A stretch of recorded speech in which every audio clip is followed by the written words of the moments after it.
Firstly, I'd like to take a minute to respectfully acknowledge the traditional landowners, elders and custodians of this land, in particular the Gunditjmara people of Warrnambool, southwest Victoria. I am proud to honour the traditional landowners and value this place of shared learning. I recognise the historical impacts of the past, and as a Curtin University representative, we are wholly committed to reconciliation and strengthening an equal partnership that will honour the past, present and future. Hi, I'm Hannah Newson, a first year Fine Art and Visual Culture student. In the film Blood Diamond, 2006, we see how the presence of a valuable natural resource within a weak civilization can cause devastation when minority groups are influenced by the power and wealth they can bring. I'm going to be discussing the visual representation of the minority rebel army, the Revolutionary United Front within civil war-stricken Sierra Leone, and the negative representation Blood Diamond portrays that intentionally comments on the devastation caused by the international diamond trade in Sierra Leone. This will involve considering the presence of diamonds in Sierra Leone and how through unethical international trade, diamonds were a central element, enabling the devastating and brutal uprise of the rebel minority. Although I acknowledge the main issues Blood Diamond represents, that being the international diamond trade as a central factor enabling the growth and dominance of the RUF, I will also highlight that the depiction in Blood Diamond is lacking certain exposure of some key elements which also contributed to the rapid growth of the RUF, and as a result, its dominance over Sierra Leone. As the visual imagery is key representation of the film's portrayal of the RUF, I will conclude by drawing upon the emotional response evoked through the tactical use of visual imagery and portraying the film's representation of the rebel minority.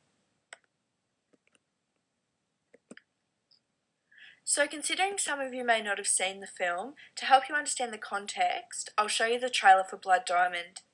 This will illustrate the context for which the international trade of diamonds enables the RUF to take over villages and implement their brutal campaign. I will ask you to pay close attention though to the visual representation of the rebel army in particular during the trailer, as that will be the focus of my discussion. It came from the heart of the earth. A stone so rare, men will do anything to possess it. And all who touch it are left with blood on their hands. A diamond is my ticket out of this God-forsaken continent. So what are you? Smuggler? You're a journalist. Some tell me you're here to make a difference, huh? And you're here to make a buck? You know, in America it's bling bling, but out here it's bling bang. Where did you bury it? The only reason you're still alive is because you haven't told anyone where it is. You will find it for me. My son! Where is my son? What if I helped you find your family? That makes us partners! I am not your partner! You're using him. I'm using him, and you are using me, and this is how it works. You're gonna steal this diamond. I am his father! I must go find him! You gonna show us where it's hidden? That diamond's the only chance he has of getting his son back. What if I wanted to go with you? I don't give a damn who's down there. Kill them all! Give it to me. Damn, where is? Damn! My family, my home, I don't lost everything!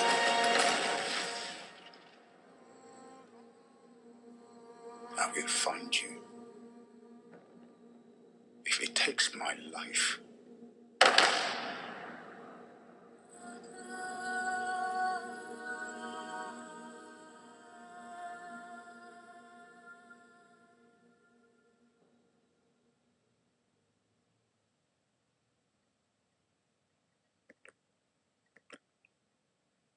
So blood diamonds are also known as conflict diamonds, and according to the United Nations, conflict diamonds are diamonds that originate from areas controlled by forces or factions opposed to legitimate and internationally recognised governments, and are used to fund military action in opposition to those governments. The RUF is represented blatantly throughout the film as participants exploiting the international trade of conflict diamonds. This is represented through the forced slavery of captured civilians in the diamond mines. We are also shown explicit imagery of soldiers of the RUF trading with main character and diamond smuggler Danny Archer, played by Leonardo DiCaprio. We can immediately identify the RUF as advantaged both through wealth and power from the blood diamond trade. The concept of conflict diamonds and their contribution to the impact of the RUF on civilians can be explained as a vicious cycle. Sale of conflict diamonds brings wealth to the RUF. This wealth, in turn, finances weaponry and arms. It's these arms that enable the takeover of villages and the capture of men and boy civilians to work either in the mines or be brainwashed into the army. The cycle then starts again as the prisoner mine diamonds to trade.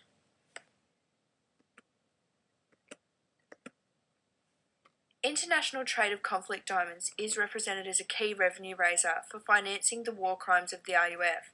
You can see how some have pointed to the international trade in diamonds as the most important element to understanding the war. However, in addition to these opinions, I would like to alternatively suggest that diamonds are not the most important element in understanding the war. Yes, the international trade of diamonds did financially enable the brutal uprise of the RUF, but there are also local contributing factors that increased the effective takeover. These are discussed by O'Brien, 1996, being a lack of integral governing order, resulting in poor quality of life, and a lack of opportunities for education or quality of life in the future. The underdeveloped state of Sierra Leone during post-colonial struggles left the quality of life for youth lacking. There was little direction and little motivation, and this left much of the youth disaffected and unable to resist the recruitment into the strong direction the rebel group proposed. And although not portrayed as a central concern in Blood Diamond, the visual imagery of the cultural and lack of communal development paved way for the rapid uprise of the Revolutionary United Front. It is the imagery of child soldiers in particular used in the film that represents the RUF as a minority capable of inhumane injustice. I would like to show you a scene that encapsulates the negative imagery of the RUF that's represented and the ugly portrayal of this minority. Make you invisible to your enemies. Bullets will bounce off. Hey yo, buy it, eat your brother saying out loud. It means the land is great, so we gotta work now. We gotta come together, bind together, so everything's possible just to be together.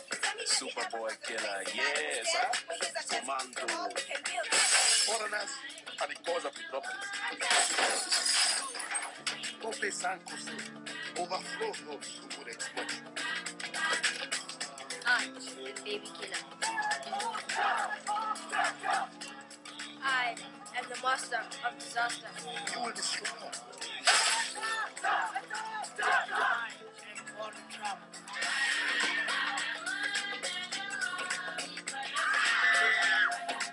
I am seeing you no more.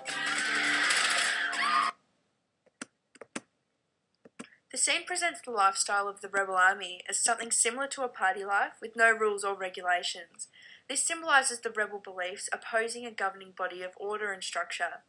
Opening with the leader injecting heroin into the arm of a child soldier, this acts to shock us into believing the reality of the situation for these children.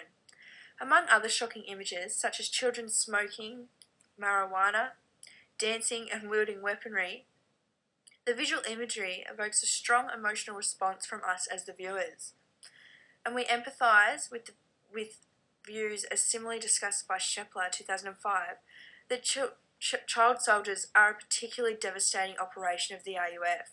The visual imagery of child soldiers in particular used in the film represents the RUF as evil dictators instilling terror in the population while executing hideous acts of cruelty and propaganda. The strong use of negative visuals in the film is an integral part of the representation of the RUF.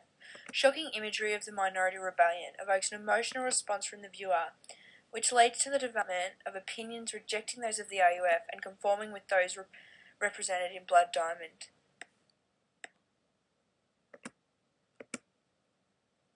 I'll finish up by concluding that Blood Diamond portrays a confronting but realistic image of the RUF's role in the 1990s Civil War in a fragile post-colonial Sierra Leone. Blood Diamond uses scenes of brutal violations of human rights to represent the devastating effects of how an immoral campaign pursued by a minority within a vulnerable people can escalate to civil war proportions when a valuable natural resource is prevalent in a fragile civilization. The use of visual imagery represents the negative view the film portrays and the social commentary it is illustrating. This effectively leads the viewer to hold similar opinions as the film is portraying.